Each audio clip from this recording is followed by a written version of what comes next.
আসসালামু আলাইকুম ওয়া রাহমাতুল্লাহি ওয়া বারাকাতুহু। প্রিয় শিক্ষার্থীরা, আশা করি আল্লাহর রসের সহমতে তোমরা সকলে ভালো রয়েছো। আজকে আমরা শিখব নবম ও দশম শ্রেণীর অনুশ্রেণী নবম এর ত্রিকোণমিতিক অনুপাত সম্পর্কিত। ওকে, তো তোমাদের নবম অধ্যায়ের ত্রিকোণমিতি শিখতে গেলে আমাদের প্রথমে জানতে হবে যে ত্রিকোণমিতি জিনিসটা আসলে কি। তোমাদের ত্রিকোণমিতি বলতেই ধারণা পাচ্ছ যে এখানে তিনটা কোণ নিয়ে ধারণা হচ্ছে। সো আমরা তিনটা কোণ কোথায় পাচ্ছি? একটা ত্রিভুজের ক্ষেত্রেই আমরা একমাত্র তিনটা কোণ পাচ্ছি। তুমি এরকম আঁকো, এরকম আঁকো, যাই আঁকো, দেখতে পারবে তিনটা কোণ পাচ্ছ। এই একটা কোণ, এই একটা কোণ, এই একটা কোণ, তিনটা কোণ। এখানেও সেম একই, একটা কোণ, এই একটা কোণ, এই একটা কোণ, টোটাল তিনটা কোণ। সো যখনই আমরা ত্রিকোণমিতি বলবো তখনই বুঝতে হবে যে এখানে ত্রিভুজ সম্পর্কিত আলোচনা হচ্ছে। ওকে, তো আমাদের ত্রিকোণমিতিতে আমাদের ত্রিভুজের জানতে হবে ভূমি কোনটা, অতিভুজ কোনটা, এবং কোথায় কোণ থাকলে কোনটা ভূমি হবে, কোনটা লম্ব হবে, এটা আমাদের শিখতে হবে। তো আমাদের ধরো একটা সমকোণ, এটা কি একটা সমকোণ ত্রিভুজ এ বি সি। এখানে এই ত্রিভুজে কয়টি রেখা রয়েছে? এ বি একটা রেখা, বি সি একটা রেখা, এ সি একটা রেখা। ঠিক আছে, টোটাল তিনটা রেখা আছে। তো এই তিনটা রেখার মধ্যে যেটা সব থেকে বড়, এখানে বলো তো কোনটা সব থেকে বড়? তো দেখতে পাচ্ছ তোমরা যে এসি রেখাটা সব থেকে বড়। সো যেটা সব থেকে বড় সেটা আমাদের হবে অতিভুজ। সো আমরা এই ত্রিভুজের জন্য লিখতে পারি অতিভুজ, অতিভুজ এ সি। ওকে, অতিভুজ ইকুয়াল টু এসি। এবার লক্ষ্য করতে হবে যে তোমাদের কোনটা কোথায় দেওয়া আছে। আমাদের কোন দেওয়া আছে? সি বিন্দুতে। দেখবা যে আমাদের অতিভুজের সাথে, এই যে অতিভুজের সাথে যে কোনটা সংযুক্ত থাকে সেটাই মূলত আমাদের কি ভূমি। ভূমি, তো ভূমি আমরা বলতে পারি কি, ভূমি হলো বিসি। তো আরেকটা আমাদের থাকে লম্ব। আমাদের একটু খেয়াল করলে দেখবে যে এই দুইটা কোণের কাজ কিন্তু হয়ে গেছে। সো আর যেটা অপর কোণ থাকে যেটার সাথে কোনো কোণের সংযোগ নাই, এই যে দেখো এই কোণের কিন্তু সংযোগটা এই রেখাটার সাথে কোনোভাবেই নেই। তো আমাদের এটাকে বলবো আমরা কি, লম্ব। তো লম্ব কি, এ বি। তো প্রিয় শিক্ষার্থীরা, আশা করি তোমরা বুঝতে পেরেছো। এবার ধরো কোণ আছে, ধরো এখানে কোনটা আছে, নাম দিলাম এ। এটা সমবাহু ত্রিভুজ হয়ে গেছে, এটা অতিভুজ বুঝতে পারবে না। তো ধরো এরকমই একটা ত্রিভুজ আবার রাখলাম আমরা, নাম একই দিলাম এ বি সি। এবার ধরো আগের বার আমরা সি বিন্দুতে কোনটা দিয়েছি, এবার যদি সিতে না দিয়ে আমরা এ বিন্দুতে কোনটা দিই তাহলে আমাদের কি হবে? তো আমরা প্রথমেই শর্ত জানি কি, অতিভুজ কোনটা হবে? অতিভুজ হবে যেটা সব থেকে বড়। যেটা সব থেকে বড় তোমরা নির্দ্বিধায় সেটাকে অতিভুজ বলে দিতে পারবে। তো এখানে এসি রেখা সব থেকে বড়, তো এসি অতিভুজ এসি থাকবে। ওকে, এবার ভূমি। এবার একটু খেয়াল করো, ভূমিটা একটু চেঞ্জ হবে, কারণ আগের বার কোণ ছিল এখানে, মানে কোণের সাথে এই অতিভুজের সাথে কোণের মাধ্যমে যেই রেখাটা সংযুক্ত থাকে সেটাই আমাদের মূলত ভূমি।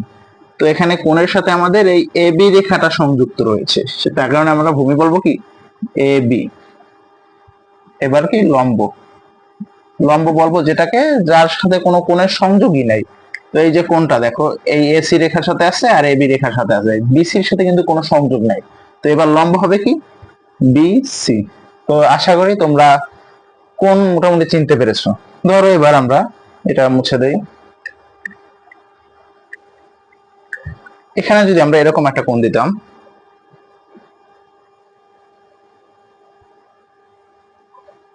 এবং কোণটা এখানে দিতাম ধরো এবার এক্স ওয়াই জেড। তো এখানে অতিভুজ কোনটা বলো? আমরা আবারও বলতেছি, অতিভুজ যেটা সব থেকে বড়, কোনো নির্দ্বিধায় এটার কোনো দ্বিমত পোষণ করতে পারবে না। তো এখানে ওয়াই জেড রেখা সব থেকে বড়, তার মানে অতিভুজ কি, ওয়াই জেড। এবার ভূমি। ভূমি কোনটা হবে?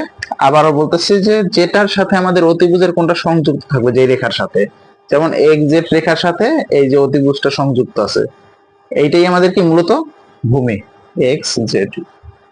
আর লম্ব হবে যার সাথে কোনো কোণের সংযোগ নাই।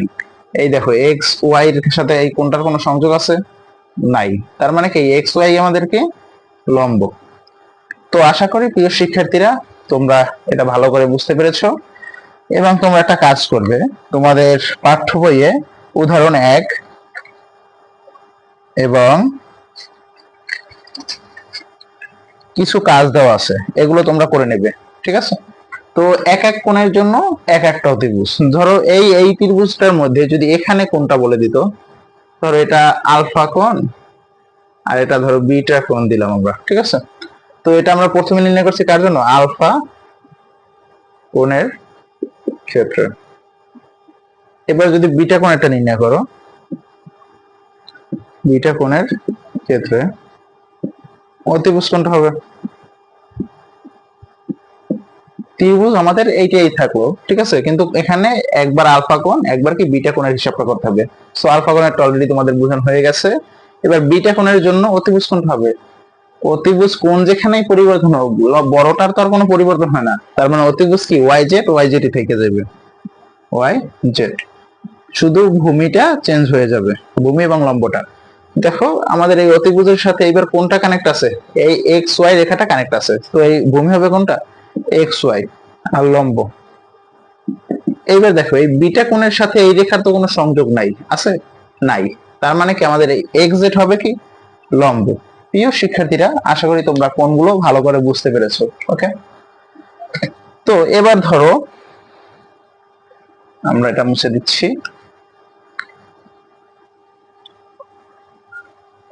ধরো এবার এই ত্রিভুজটাই লম্বর মান ধরো দিয়ে দিচ্ছে 4, এটার মান দিয়ে দিচ্ছে 3।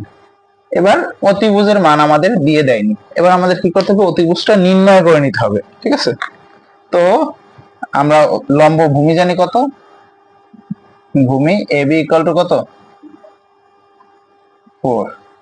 লম্ব বিসি ইকুয়াল টু কত? 3। তাহলে অতিভুজ জানি না, অতিভুজের প্রশ্নবোধক চিহ্ন। সো এই ক্ষেত্রে আমাদের পিথাগোরাসের একটা উপপাদ্য রয়েছে, লিখে দিচ্ছি আমি। পিথাগোরাসের উপপাদ্য অনুসারে, তো তোমাদের বিজ্ঞানী পিথাগোরাস বলেছে যে অতিভুজ স্কয়ার সমান সমান ভূমি স্কয়ার যোগ লম্ব স্কয়ার। ওকে, এটা আমাদের পিথাগোরাসের উপপাদ্যের সূত্র। তোমরা যখনই আমাদের যে কোনো দুইটার মান দেওয়া থাকবে, একটার মান দেওয়া থাকবে না, তখনই আমরা এই সূত্রটা প্রয়োগ করে আমরা অন্যটার মান বের করে নেব। ওকে, তো এখানে আমাদের ইংলিশ নামগুলো দিয়ে দেই। অতিভুজকে প্রকাশ করছি আমরা এসি দ্বারা, এসি স্কয়ার ইকুয়াল টু ভূমিকে প্রকাশ করেছি আমরা এবি দ্বারা, এবি স্কয়ার প্লাস লম্বকে প্রকাশ করেছি আমরা বিসি দ্বারা। ওকে, যেহেতু আমাদের এসির মানটা বের করতে হবে, এসি কে রাইখা এ স্কয়ার অপর পাশে গিয়ে কি হয়ে যাবে? Root. Okay, AB square plus BC square equal to root over, আমরা এবির জায়গায় এবির মানটা বসাই দেই। এবির মান দেওয়া আছে আমাদের 4, তো 4 স্কয়ার প্লাস বিসি এর মান দেওয়া আছে 3, তো 3 স্কয়ার। যদি আমরা বর্গগুলো করে দেই তাহলে কি আসে দেখো, 4 এর স্কয়ার করলে আসে 4 4 16 প্লাস 3 এর স্কয়ার করলে আসে 3 3 9। তো 16 আর 9 যোগ যদি করি আমরা, আমাদের আসে 25, এবং এই 25 কে যদি আমরা বর্গমূল বা রুট করি তাহলে আমাদের আসবে 5। তো আমাদের এই অতিভুজের মানটা আমরা জানতাম না, তো এই অতিভুজের মানটা আমরা পাইলাম কত? 5। তো এভাবে তোমরা নির্ণয় করে নেবে। তো আমি তোমাদের প্রয়োজনীয় সূত্রগুলো দিয়ে দিচ্ছি, একটু খেয়াল করো। তো এটা হচ্ছে আমাদের মূল সূত্র। ওকে, এটা আমাদের মূল সূত্র। এবার এটা থেকে কিন্তু আমরা আরেকটা লাইন কনভার্ট করতে পারি যে অতিভুজ সমান সমান এ স্কয়ার অপর পাশে গিয়ে কি হয়ে যায়? রুট ভূমি স্কয়ার প্লাস লম্ব স্কয়ার। ওকে, এইটুকু পাইছো আশা করি। এবার এই একটা সূত্র, তো যদি তোমাদের অতিভুজ নির্ণয় করতে বলে তো প্রথমে এই লাইনটা লিখে পরে এই লাইনটা লিখে দেবে, তারপর মান বসিয়ে হিসাব করবে। ওকে, এবার এই লাইন থেকে আবার একটু আমরা দেখাচ্ছি। যদি এবার ভূমি নির্ণয় করতে বলে, তো ভূমি নির্ণয় করতে বললে আমাদের সূত্রটা এরকম দাঁড়াবে, রুট ওভার অতিভুজ স্কয়ার মাইনাস লম্ব স্কয়ার। এবং যদি লম্ব চায় তাহলে সূত্র হবে রুট ওভার অতিভুজ স্কয়ার মাইনাস ভূমি স্কয়ার। তো তোমাদের যেটাই বের করতে বলুক, তো তোমাদের প্রথমে এই সূত্রটা লিখতে হবে, তারপর যেটা চাচ্ছে আমাদের সেই অনুসারে মানটা বসিয়ে দিলেই হবে। ওকে, যদি অতিভুজ চায় তাহলে এই লাইনটা লিখবে, এই লাইনের পরে এই লাইন লিখবে। যদি ভূমি চায় তাহলে প্রথম লাইনটার পরে এই ভূমির সূত্রটা লিখবে, এবং যদি লম্ব চায় তাহলে প্রথম লাইনের পরে এই লম্বের সূত্রটা লিখবে। এগুলো আমাদের হলো যে পিথাগোরাস উপপাদ্য অনুসারে ত্রিভুজের যে এই যে ত্রিভুজ যেই মানটা আমরা জানবো না সেই মানটা আমরা নির্ণয় করে নিতে পারবো এই সূত্রের মাধ্যমে। ওকে, আশা করি প্রিয় শিক্ষার্থীরা তোমরা এটুকু ভালো করে বুঝেছো। ওকে, তো আমরা আরো কিছু সূত্র দেখিয়ে দিচ্ছি।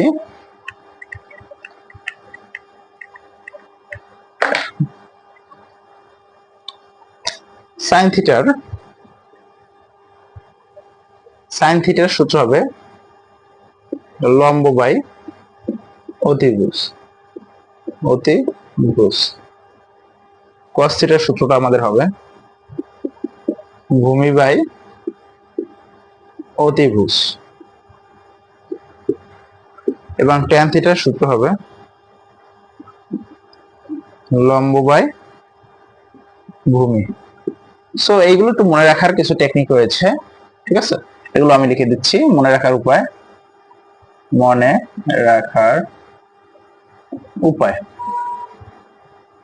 তো মনে রাখবে কিভাবে? তো সাইন থিটার ক্ষেত্রে মনে রাখবে সাগরে লবণ আছে,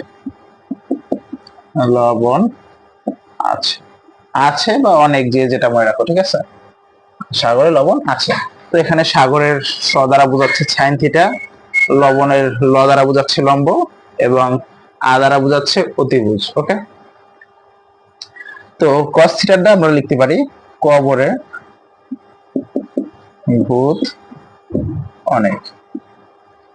তো কবরের ক দ্বারা বোঝাচ্ছে কস থিটাকে, ভূত দ্বারা বোঝাচ্ছে ভূমিকে, অনেক দ্বারা বোঝাচ্ছে অতিভুজকে। এবং ট্যান থিটার ক্ষেত্রে আমরা লিখতে পারি টেরা লম্বা ভূত। ওকে, তো টেরা দ্বারা বোঝাচ্ছে যে ট্যান থিটা, এবং লম্বা দ্বারা বোঝাচ্ছে লম্ব, এবং ভূত দ্বারা বোঝাচ্ছে ভূমিকে। ওকে, তো আশা করি এই তিনটা মূল সূত্র তোমরা মুখস্থ রাখতে পারবে। এবার সাইন থিটার বিপরীতে লিখতে পারি আমরা কোসেক থিটার সূত্র হবে কি? এই সাইন থিটার উল্টোটা। তো সাইন থিটা ছিল লম্ব বাই অতিভুজ, কোসেক থিটা হবে অতিভুজ বাই লম্ব এবং কস থিটার বিপরীত হবে হলো যে সেক থিটা ইকুয়াল টু, এই জাস্ট ছিল ভূমি বাই অতিভুজ, হবে অতিভুজ বাই ভূমি, এবং ট্যান থিটার বিপরীত হবে কট থিটা ইকুয়াল টু, ছিল লম্ব বাই ভূমি, হবে কি ভূমি বাই লম্ব। তো এগুলো হলো যে যদি আমাদের ওই যে ভূমি অতিভুজ লম্ব এগুলো উল্লেখ থাকে তখন আমাদের এইভাবে করতে হবে। ওকে, যদি এই পর্যন্ত তোমরা বুঝে থাকো তো আমরা বাকি সূত্রগুলো লিখে দিচ্ছি, একটু দেখো তোমরা।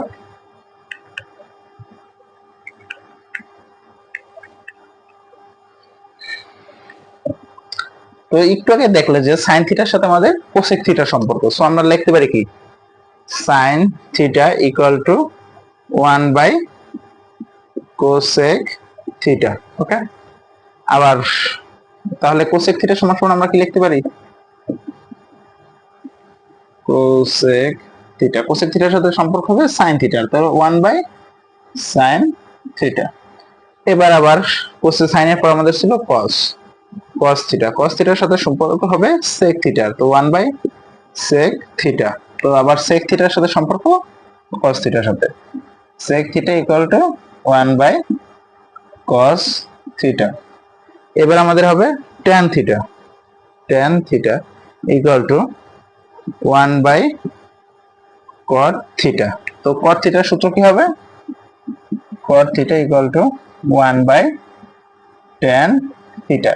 তো এই আমাদের ট্যান থিটার আরো কিছু সূত্র রয়েছে, আর একটা সূত্র রয়েছে সেটা হলো যে কি tan theta equal to sine theta by cos theta, এই ট্যান থিটার একটা সূত্র। সো কট থিটারও আরেকটা সূত্র হবে কট থিটা ইকুয়াল টু এইটার উল্টাটা cos theta by sine theta. So আমরা যখন ম্যাথমেটিক্যাল টার্ম গুলো করতে যাব তখন যদি আমাদের ট্যান থেকে আমাদের সাইনে রূপান্তর বা কজে রূপান্তর করার প্রয়োজন হয়, তখন আমরা এই সূত্র দুইটা প্রয়োগ করব। ওকে, তো আমাদের আরো কিছু সূত্র রয়েছে যেগুলো বর্গের সূত্র, দেখে নাও।